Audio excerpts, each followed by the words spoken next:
Hey, it's Benji Cole, son of Al Cole from CBS Radio and host of the syndicated talk show, People of Distinction. The talk that gives you an in-depth view of some of the most dynamic, intelligent, and successful people on the planet. Run to our website, alcoleenterprises.com for more info. Email me through benji@alcoleenterprises.com if you'd like to get involved with what we have going. And as always, please continue to like and follow our broadcasts. People of Distinction is internationally syndicated solely due to the love and support that you all continue to give. We're available across all major distributors, and as long as you keep following, we're going to continue to put out the content. Now sit back and strap in, because on the line with us today, we have the impressive Trent R. Bingham. And we're going to be discussing Trent's incredible novel, Dragon Lords, The Return of the Generals. It's Amazon, it's Barnes & Noble, man, it's a lot of other places, but if you want to gather everything, check out his personal site. That's Trent R. Bingham, dlbooks.com. There, gather more information on Trent, on his book, hyperlinks set up to take you to the purchasing pages. I mentioned it before, I'm going to say it again, it's a one-stop shop. Trent R. Bingham, dlbooks.com. And before I go any further, I want to quickly point out the fact that Trent was brought to us by one of the best publishing firms in the business, Studio of Books. So for my writers out there who have gone through their process, listen, man, if you need some assistance moving that masterpiece you developed, head on over to studioofbooks.org and gather all of the ways that their fantastic team is going to help move your creative endeavors. And listen, it is an absolute pleasure to have Trent here on the line. Man, his novel, listen, it is a fantasy novel where fallen warriors reclaim their destiny and ancient powers, they stir up once more, okay? We're going to be digging into the heart of this story, the choices that define leaders, the cost of second chances, and of course, it's right there in the title, we're going to be talking about some dragons, okay, that make everything all the more dangerous. See, Trent's built a world where loyalty is tested and old rivalries reignite. And we are going to get the inside scoop here today. But trust me when I tell you, we're only going to scratch the surface. By the time we've concluded, you're going to realize how much of a roller coaster of a ride this book is and why you need to run on over and add it to your shelf. Sit back and strap in. Trent, first and foremost, welcome to People of Distinction, and thank you very much for being a guest with us. How are you doing today, man? I'm doing good. Thank you for having me. Of course. Trent, listen, it's a pleasure, man. Listen, I'm always looking for books that are really going to help us get away from all the pressures that we have happening in life nowadays. And my goodness, is there a number of them. This is a perfect book because it's a fantastic adventure, right? And it's something for me, like, it's straight out of all of these things that we see happening in pop culture and all these amazing epic novels, right? So it's right up my alley from that fantasy perspective. But again, it's going to offer an exit for so many people that they got to get away from the pressures. They have to pass the time on a rainy day. And your book has it all to keep them entertained through it, man. So thank you for writing it and thank you for being here. Trent, start off by telling us a little bit more about yourself and your background, please. All right. So I was born in a small town in Idaho called Jerome.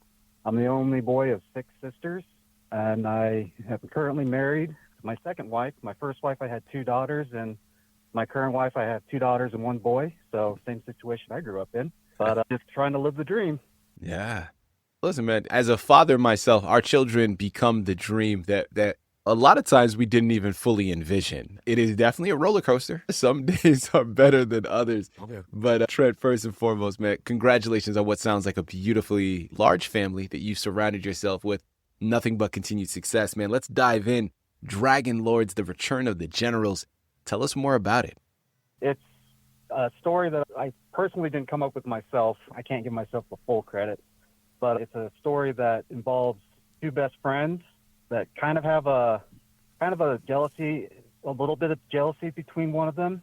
And then the one trainer of the jealous friend develops that into more of a hatred towards the other guy, which is a tactic to obviously make him hate his best friend because he's also the rival general. Yeah. I kind of use that to develop that character. Okay, Trent, let's take a second here, man. You mentioned a moment ago that you didn't want to take full credit for the origin of this novel. So let's talk about that a little further. Talk to us about the inspiration behind this. What was that precipice that really was the springboard for you into this journey? It's actually, for me, it's actually really interesting. So several years ago, when I first came up with the idea, I actually started with a dream, literally a dream. I had a dream that the character that plays Harry Potter, can't remember his name, but he was standing in the streets of London at pitch dark, black night, and all of a sudden out of all like the manhole covers comes out thousands of red dragons, just baby red dragons. And I just thought it was a strange dream, but for several days after I had it, I just couldn't get it out of my mind. So I had to write it down. And as soon as I started writing it down, just my mind got flooded with different stories, different ideas, different creatures, just all these different ideas that I started to piece together. And I thought it was just going to be one book, but it's going to be more than just one book. Listen, I love the fact that you said that, because that's something that we're definitely going to be plugging here, people. We might not get into the discussion here today. Trent is a smart man by the way he completed that, because he is signifying upcoming journeys that you're going to be able to embark upon. Remember, it starts with Dragon Lords, the return of the generals, but it doesn't end there. All right. Head on over Amazon, Barnes & Noble, Trent R. Bingham, dlbooks.com.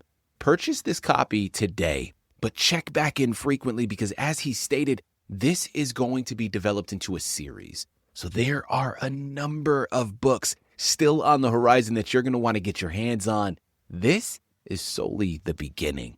Now, as we're talking about the beginning here, the beginning of all of this, Trent, I want to know for you from a writing perspective, your book is, listen, it's incredible, it's unique, but let's call it a spade. When it comes to some of the subject matter, although yours is different, it is similar to a lot of things that we see in mainstream right now and things that have captured a lot of attention. Dragons, oh my goodness, I can list a handful of shows and books where that's incorporated. But this fantasy world that you've constructed, I wanna ask, man, because I'm sure it was a challenge. When you were writing the book, how did you pull from certain mainstream pop culture topic points and things that I'm sure inspired you, but also make it your own and keep it fresh so that it wasn't just a remake of something else that's already out there?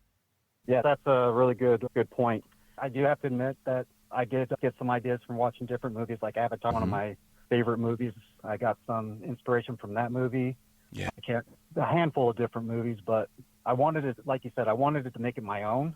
I didn't want to just copy and paste and take credit from somebody else, but I wanted to use some of the inspiration that I saw other people create to create my own world and to create my own fantasy creatures and all that kind of stuff. Love that. Okay, sticking along that line, keeping us here on this writing track, was there a scene or maybe even a character that you would say evolved the most from that first draft to the final version? I would have to say probably probably the main character, who is Ryan, who's the boy, but when he comes into the world and becomes a dragon, becomes a Nogar, he probably evolves the most because he doesn't want the responsibility of being the general. He just wants to be an average soldier or whatever, but he's forced into it eventually until he accepts the role of being the general. And so that's probably the biggest change in the character, just because he didn't want it, but he had to accept it. Trent, what would you say was a highlight for you, man? Throughout this entire process, what was something that was either a highlight or something that maybe surprised you that you weren't anticipating before you began? Honestly, it surprised me that it's going to be more than one book. When I was putting it all together, I thought it was just going to be one book, a one and done sort of deal. But as more ideas, as I put simple ideas into complex chapters, it became obvious that it wasn't going to be just one book. It's going to be multiple books and multiple different characters and different worlds.